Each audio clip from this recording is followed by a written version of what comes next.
Hi, I'm Theresa and welcome to my channel. Today I'm going to be doing the second episode of my series Sapphic Reads, where I just talk about all the Sapphic books I read. And this is basically just so that people can stop saying there are no FF books. And if someone does, I just link them the playlist and that's that. So definitely check out the first episode if you've not seen it. It will be linked at the end, the description somewhere. And yes, I hope you enjoy, and I really enjoyed all of these books. So the first book I'm going to be talking about is The Edge of the Abyss by Emily Skrutsky. I only have the first book in physical copy, so I'll hold it up.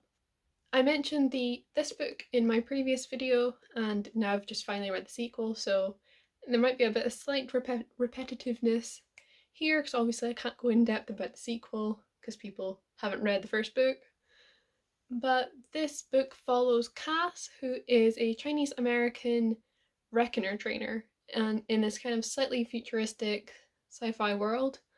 And a reckoner is basically this massive, scary sea monster that is trained to accompany ships going across the sea to keep them safe from pirates, because apparently there's a whole lot of pirates in this world. There are reasons for this. I've just forgotten because it was so long since I read this one. And yeah, that's what Cass has been doing her whole life, and she goes out on her first solo mission and she ends up being kidnapped by pirates. And this is because the pirates have found a baby reckoner and they want Cass to hatch and train it, because how to do so is kept very, very top secret.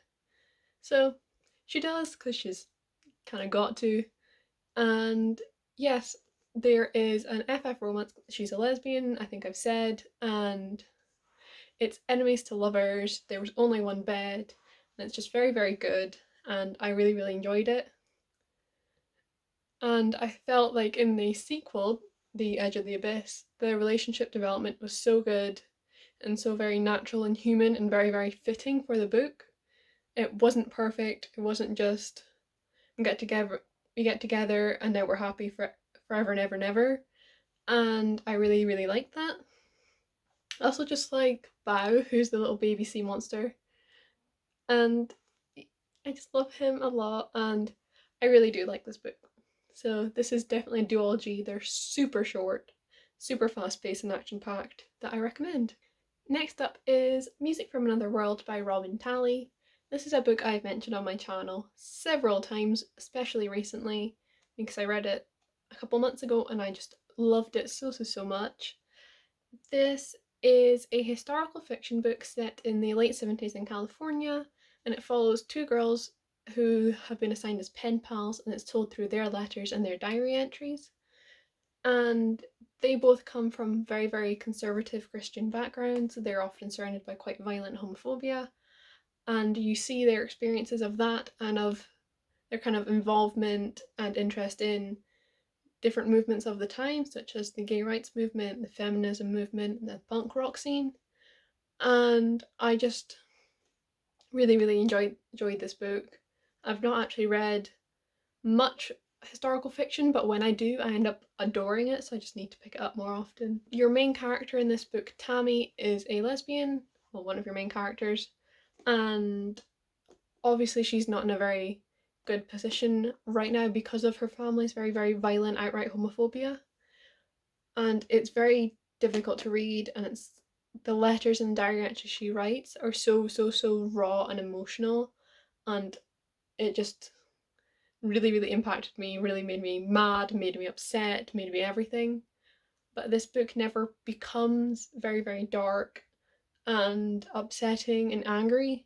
It is those things, but it is also very, very hopeful, and that is something I very much admire about it.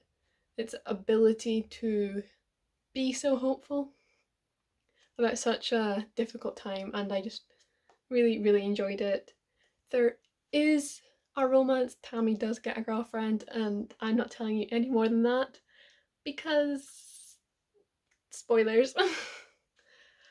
But yes, I just loved it so much. The next book I'm talking about is another one you'll have seen on my channel an awful lot recently, and that is the Falling in Love montage by Kira Smith. This is, I think I described it in in my review as the lesbian rom-com of my dreams, and that is exactly what it is. This is just so fun and light-hearted and very, very unapologetically lesbian, and I loved it with all my heart. I actually have a clip from talking about it in my LGBTQ plus Rex video, and watching it back made me really emotional. It actually brought tears to my eyes, and it was just talking about how much the rep in this book means to me. And yes, it means the world, and I'm very glad it exists, basically. So, your main characters, Saoirse and Ruby. Yes, I got her name wrong in one of my videos. I kept calling her Rosie, so I'm scared now. Like I get her name wrong again. But Saoirse and Rosie, Saoirse and Ruby meet by chance at a party at the beginning of summer in the year before Saoirse leaves to go off to university or college or wherever she's going after school. And they both decide to have this kind of summer fling, knowing it's going to end then. And they decide to set these list of dates inspired by the falling in love montages of Ruby's favourite films. And that just makes it the sweetest, cutest rom com. And I love it. It does also have a lot of depth, and there are some more difficult subjects as well, such as Saoirse's mum is in a care home because she has early onset dementia, and there's a lot of discussion on that and the kind of family dynamics of Saoirse's family. Also, they meet by attempting to rescue and ending up stealing a kitten, so, like, what more could you want? There are just so many parts of this book that mean the absolute world to me, and I'm actually going to end up with a hardcover copy as well because the author, who is the loveliest, has offered to send me one. And so I'm planning on annotating this one and rereading it at some point. And who knows, maybe I'll host a little falling in love montage themed read along for it, if anyone fancies that.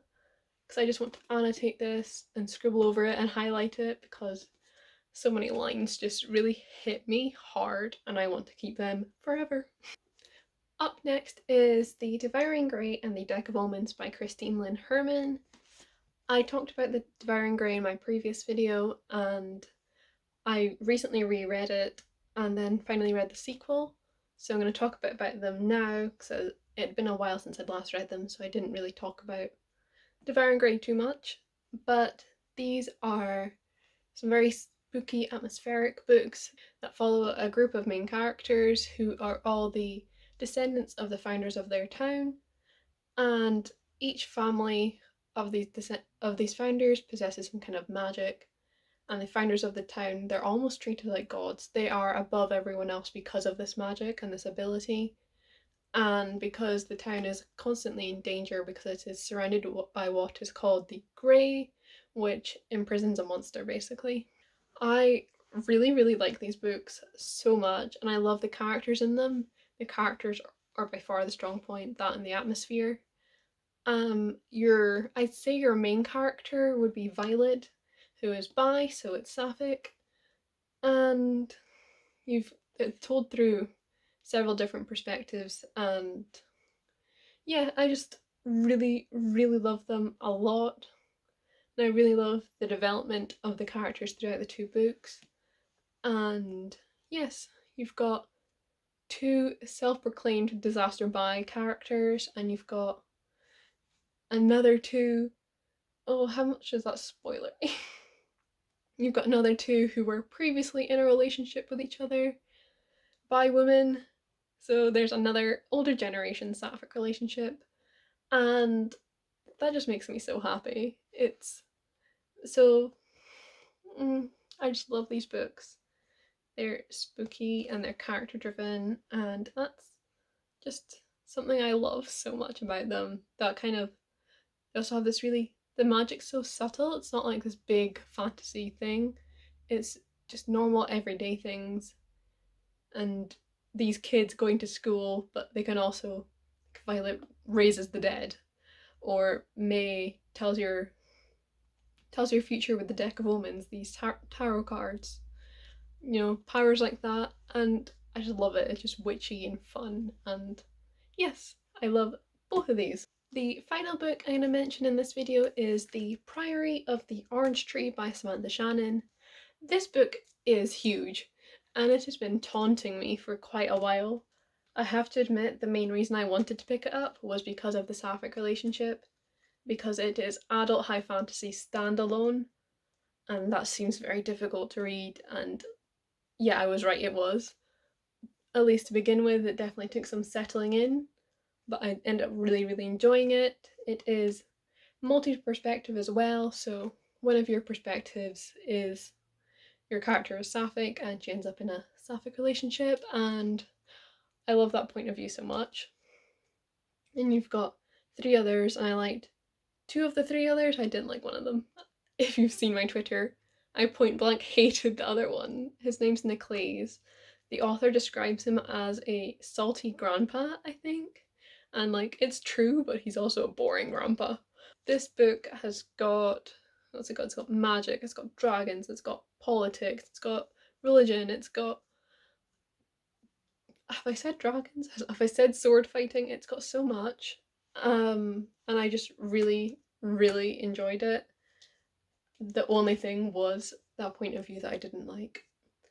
Um, your Sapphic relationship, I loved it so much. It was done so well, and I love them together so much, and there wasn't quite as much pining as I kind of anticipated or thought there was, but it was still very, very good, and there was just subtle things, and I loved it.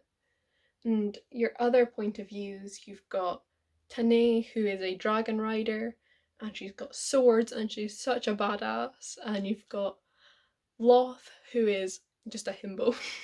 He's just a massive himbo, and he's the himbo to Aad's lesbian, Aad being, of course, her Sapphic main character, and I love them both so much.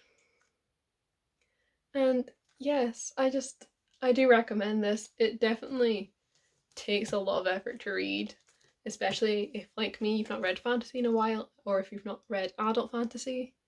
But breaking it down into little bits like that helps. And also, I buddy read this with Sasha, and that helped a lot because we could just complain about Nicolays together. It's heavy, my arm hurts. But yes, that's 5, or technically 6, most recent Sapphic books I've read. And yes, thank you for watching. I hope you've enjoyed it and you'll consider picking up some of these. I know that most of them aren't exactly new to my channel, but if I've convinced you by talking about it for the 4th time in a row to pick up one of these books, then it's a win. And yeah, my makeup I did during the makeup and books tag, which you can also watch on my channel. I also did my nails, and I just wanted to talk about them because they're cute, and I forgot in my last video, but they've got little strawberries. So yeah, that's my what am I on? Thank you for watching, and I hope you've enjoyed and found a book to read. So yeah, see you with another video soon.